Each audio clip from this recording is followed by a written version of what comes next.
Hello friends, welcome to our channel stock analyser. Market के नजरिए से यह मौजूदा समय बहुत महत्वपूर्ण रहने वाला है। जैसा कि आज की ब्रेकिंग न्यूज यही है कि रसिया ने अपने सैन्य शक्ति से यूक्रेन को डोनाट्स और लुनास्क दो अलग अलग स्वतंत्र देशों में विभाजित कर दिया और युद्ध विराम की घोषणा करते हुए दोनों नए देश की सुरक्षा में सेना भेज दी।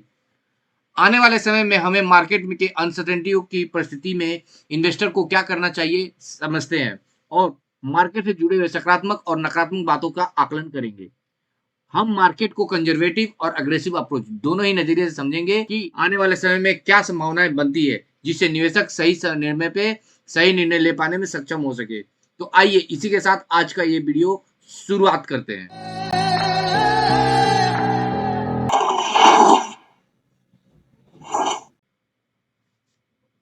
Russia Ukraine conflict might hit global market, क्योंकि यूक्रेन अपने देश के किसी भी भाग को छोड़ने के लिए तैयार नहीं है। अमेरिका, नाटो देश, यूक्रेन, यूनाइटेड नेशन ने रूस की यूक्रेन और दो और देशों में विभाजित करने के कार्रवाई का पुरजोर विरोध किया है। अमेरिका ने रसिया और दो नए देशों के ऊपर कई आर्थिक प्रतिबंध भी लगाए हैं और उन दोनों देशों की मान्यता देने से भी इनकार कर दिया। अब आगे देखते हैं कि अमेरिका रूस के अगेंस्ट में कोई सैन्य कार्रवाई भी करता है या कूटनीतिक तरीके से ही इसका समाधान निकाला जाएगा। और देखते ही रूस और अमेरिका विदेश मंत्रियों की मीटिंग का क्या परिणाम निकलता है। रूस यूक्रेन तनाव के बीच रूस और अमेरिका आमने सामने युद्ध की संभावनाएं बन जाती है और जो कि वर्ल्ड वार 3 में भी परिवर्तित होने की संभावना से इनकार नहीं किया जा सकता है। जनरली दो बड़े देशों के बीच युद्ध नहीं होते हैं, क्योंकि युद्ध हुआ तो न्यूक्लियर वार भी हो जाएगा, तब पूरा विश्व ही तबाह हो सकता है, जो कि इतनी आसानी से नहीं हो सकता है। लेकिन अगर युद्ध हो ही जाए तो क्या होगा, हमें यह भी सोचना चाहिए। अक्सर वार के दौरान स्टॉक मार्केट अच्छे परफॉर्म करते हैं। युद्ध के देश खर्च बहुत करते हैं और खर्च बढ़ता है तो किसी ना किसी की आमदनी भी बढ़ती है और आमदनी बढ़ती है तो स्टॉक मार्केट भी बढ़ता है। यही सीधा सा रूल है। अगर स्टॉक मार्केट में अनसर्टेनिटी बढ़ती जाए तो मार्केट का बुरा ही होता है, लेकिन क्लैरिटी होती है तो एक डायरेक्शन में ही मार्केट रहता है। मार्केट तभी तक गिरती है जब तक मार्केट में अनसर्टेनिटी रहती है। तो वार अगर हो तो यह पैसे लगाने का एक अच्छा मौका होगा, जैसा कि सेकेंड वर्ल्ड वार के समय में मार्केट डबल हो गई थी। कारगिल युद्ध के समय में भी अपना इंडियन मार्केट ने भी काफी अच्छा प्रदर्शन किया था। और अगर युद्ध नहीं होता है तो अब दूसरी परिस्थिति की भी बात कर लेते हैं। क्रूड ऑयल की प्राइस काफी हाई हो चुकी है। यूक्रेन विवाद से क्रूड ऑयल का प्राइस काफी हाई हो गया है और महंगाई दर भी बहुत ऊंचाई पर चल रही है। महंगाई को नियंत्रण करने के लिए यूएस फेड को इंटरेस्ट रेट बढ़ाने की भी जरूरत पड़ जाएगी। इसके अलावा डॉलर भी अपने ऑल टाइम हाई पर है। ये डॉलर और क्रूड दोनों ही भारत में महंगाई को बढ़ाने का मुख्य कारण है, जो इकोनॉमिक ग्रोथ और मार्केट के असर डाल सकती है।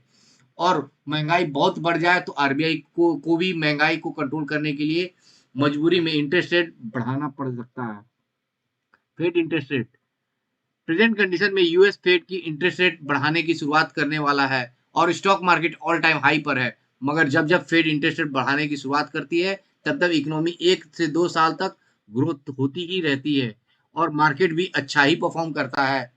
लो इंटरेस्ट रेट की वजह से लिक्विडिटी बढ़ी रहती है, जी उसी वजह से इंडस्ट्री सस्ते लोन लेकर के अपनी काम करती है और उसी की वजह से सारी इकोनॉमी में ग्रोथ का फेज शुरू होता है और ऐसे में मार्केट तब तक बढ़ता रहता है जब तक कि इकोनॉमी ग्रोथ दिखाती रहती है।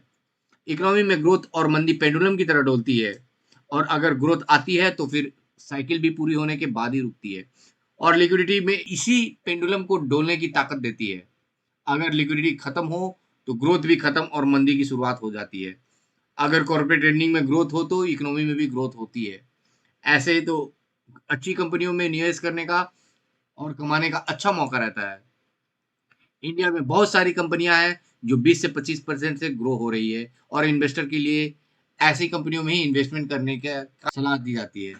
अगर हिस्ट्री की बात करें तो जब जब यूएस मार्केट ने इंटरेस्ट रेट बढ़ाई है तब तब मार्केट 50 से 100% परसेंटेज तक बढ़ी है। यही मेन मार्केट का फंडामेंटल है। इसके अलावा आने वाला 5 स्टेट के चुनाव के परिणाम भी मार्केट के उतार चढ़ाव का कारण बन सकता है। चाइना वन प्लस स्ट्रेटजी चल रही है, जिससे में चाइना का सब्स्टिट्यूट के रूप में भारत को देखा जा रहा है। भारत मैन्युफैक्चरिंग की न्यू कंपनियों की शुरुआत हो रही है, जिससे चीन से निर्भरता को कम की जा रही है और इसका सबसे बड़ा लाभ भारत को ही मिलने वाला है। फरवरी 2020 से पहले निफ्टी 12,400 के लेवल पर था। कोविड आने तक निफ्टी 7,500 तक गिरा तो लगभग 40% गिरावट थी। कोविड की वजह से मंदी का डर था और अमेरिका सहित विश्व के सारे देशों ने अपने इंटरेस्ट रेट को कम कर दिए और इस प्रकार लिक्विडिटी की अधिकता और इंटरेस्ट रेट कम होने की वजह से ही एक डिमांड क्रिएट हुआ और सभी देशों में एक अच्छा खासा ग्रोथ देखने को मिला, जिसका वजह से कमोडिटी मार्केट में ग्रोथ और उसके बाद फिर स्टॉक मार्केट में भी एक अच्छी बढ़त देखी गई और मार्केट 2 साल में 12,400 से 18,600 तक आ गई। आज की परिस्थिति में अगर देखा जाए तो मार्केट अपने फेयर वैल्यू पर है। अगर इकोनॉमी की ग्रोथ उसी रफ्तार से चलती रहे तो मार्केट उसी तरफ बढ़ता रहेगा। लेकिन अगर रफ्तार धीमी पड़ जाए तो यह मार्केट ओवर वैल्यूएशन कंडीशन में हो जाएगा और मार्केट डाउन ट्रेंड में चला जाएगा। जैसा कि आप जानते हैं कि मार्केट अपने फेयर वैल्यू कंडीशन में है। मार्केट बजट से पहले 18,600 के लेवल पर आ चुका था और वहां से फिर गिरकर 16,400 तक आया और फिर उसी रेंज में बीच मार्केट घूम रहा है अभी तक। अगर युद्ध होता है तो ऐसी परिस्थिति में मार्केट 12,000 तक भी आ सकती है। ग्लोबल माइक्रो को ध्यान ना देते हुए सिर्फ फंडामेंटल पे ही फोकस होना चाहिए और लॉन्ग टर्म के नजरिए से ही निवेश करना चाहिए। हर गिरावट खरीदारी का मौका होता है। इसी सकारात्मकता के साथ मिलते हैं अगले वीडियो में। जय हिंद, जय भारत।